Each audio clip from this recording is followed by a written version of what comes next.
La historia de Tarzán no es solamente una narración infantil sobre un niño criado en la selva por gorilas. Es, en realidad, un espejo de una de las tensiones más antiguas en la historia del pensamiento humano, la oposición entre naturaleza y civilización.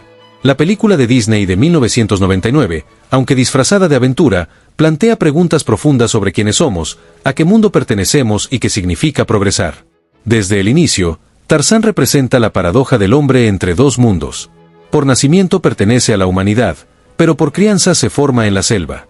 Su identidad está dividida, y ese desgarro interior no es solo suyo, refleja el dilema de todos nosotros, atrapados entre el instinto y la cultura, entre el bosque y la ciudad. Aquí podemos recordar a Rousseau. En el siglo XVIII hablaba del buen salvaje, un ser humano que en su estado natural es libre, sano y bondadoso, pero que la sociedad termina corrompiendo con prejuicios, codicia y desigualdad. Tarzán parece la encarnación animada de esa idea, un hombre fuerte, noble y justo, que se educa en la naturaleza sin los vicios de la civilización. Pero la selva que nos muestra la película no es un paraíso sin sombras. Sabor, el leopardo, representa la crudeza de un mundo donde también existe la amenaza constante. Aquí la reflexión se acerca más a Thomas Hobbes, quien veía el estado de naturaleza como un lugar peligroso, donde la vida era solitaria, pobre, desagradable, brutal y corta.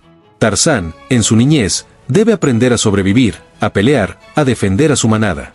La selva le ofrece amor y comunidad, pero también exige fuerza y resistencia. La llegada de Jane introduce el contraste definitivo. Ella no es violenta ni explotadora, es curiosa, amable, portadora de conocimiento. Representa la cara luminosa de la civilización, la ciencia, el arte, la ternura, la posibilidad de compartir y enseñar. En ella, la cultura aparece como algo enriquecedor, capaz de abrir puentes entre mundos. Pero junto con Jane llega Clayton, que simboliza el otro rostro de la civilización, el colonialismo, la avaricia, la reducción de la naturaleza a un simple recurso explotable. Clayton no observa la selva con asombro, la mide en dinero, en trofeos, en control. Es el eco de lo que ocurrió históricamente durante los procesos de colonización en África y América, el saqueo de los bosques, la captura de animales y la destrucción de pueblos originarios en nombre del progreso. La película, entonces, nos obliga a preguntarnos, ¿qué es realmente la civilización? ¿Es el arte de la ciencia y el amor, como Jane, o la maquinaria de la explotación, como Clayton? La ambigüedad no es un error, es el mensaje central. La civilización no es homogénea, puede ser luz o sombra según cómo se use. Si trasladamos esta tensión al presente, la vigencia es clara. Hoy vivimos la paradoja de un mundo hiperconectado y tecnológicamente avanzado, que al mismo tiempo enfrenta una crisis climática sin precedentes. El dilema de Tarzán se traduce en nuestras noticias diarias: deforestación del Amazonas, incendios forestales, extinción de especies y calentamiento global. La pregunta de fondo es la misma: ¿hasta dónde la civilización puede crecer sin destruir la naturaleza que la sostiene? Aquí podemos traer a un autor contemporáneo como Bruno Latour. En su libro Políticas de la Naturaleza sostiene que ya no podemos separar radicalmente lo natural de lo social. Cada acción humana modifica el planeta, y cada cambio ambiental repercute en nuestras vidas. Tarzán, en cierto modo, anticipa esta visión. Él no puede ser solo humano ni solo salvaje, porque es un híbrido de los dos mundos. Así también nosotros, habitantes del siglo XXI, somos híbridos. Llevamos teléfonos inteligentes en las manos mientras dependemos del aire, del agua y de los bosques para vivir. El choque entre naturaleza y civilización también puede leerse con los lentes de la antropología de Levi-Strauss. Él cuestionó la oposición entre pueblos civilizados y pueblos primitivos. Para él, toda cultura es compleja y digna. En Tarzán, este punto aparece en la dignidad de los gorilas como comunidad organizada, con jerarquías, vínculos afectivos y formas de cooperación. La película, sin proponérselo, reivindica que no existe un solo modelo de vida válido, que incluso fuera del marco humano hay formas de cultura y orden. Podemos incluso pensar en Henry Thoreau, el pensador estadounidense que decidió retirarse al bosque de Walden para vivir una vida sencilla y en contacto con la naturaleza. Su experiencia fue un intento de reconciliar la vida humana con el entorno natural. Tarzán, aunque de manera más radical, refleja ese mismo deseo de conexión y simplicidad. La historia también nos habla del amor como puente. La relación entre Tarzán y Jane no es solo romántica, es cultural. Ella aprende de él lo que la selva significa, y él aprende de ella el valor del conocimiento humano. Ese encuentro muestra que no necesitamos elegir entre naturaleza o civilización, podemos tender puentes, integrar lo mejor de ambos mundos.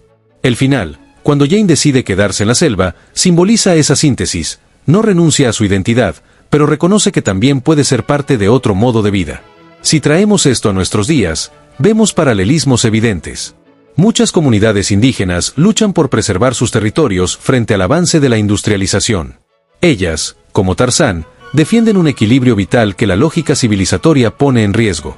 En el mismo sentido, movimientos ambientales actuales cuestionan la idea de progreso ilimitado y plantean que el futuro está en una relación más respetuosa con la naturaleza.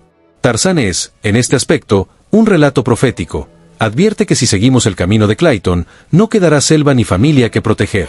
La pregunta final que nos deja la película no es si debemos volver a vivir como Tarzán, sino cómo reconciliamos lo mejor de cada lado. ¿Podemos construir una civilización que no arrase la naturaleza, sino que conviva con ella? ¿Podemos recuperar nuestra capacidad de asombro, como Jane, sin ceder a la codicia de Clayton? ¿Podemos, en otras palabras, aceptar que la verdadera humanidad no está en dominar el mundo, sino en cuidarlo? Tarzán nos recuerda que el ser humano no está por encima de la naturaleza, sino dentro de ella. Que nuestros inventos y ciudades no nos separan del planeta, sino que lo afectan y lo moldean. Y que la civilización solo tiene sentido si no destruye el suelo que la sostiene. Rousseau soñó con un hombre bueno en estado natural, Hobbes temió al caos de la selva, Henry Thoreau buscó refugio en un bosque para hallar la simplicidad, y Latour nos invita a dejar de verlos como mundos separados. La película de Disney, sin proponerse como un tratado filosófico, logra reunir esas voces y mostrarnos que el dilema sigue vivo. Tal vez, en un futuro cercano, nuestro mayor reto sea precisamente ese, aprender a ser como Tarzán, un puente entre dos universos. Alguien que no renuncia a su humanidad, pero tampoco pierde la conexión con la selva. Alguien que entiende que civilización y naturaleza no son enemigos inevitables, sino partes de un mismo todo que debemos aprender a cuidar.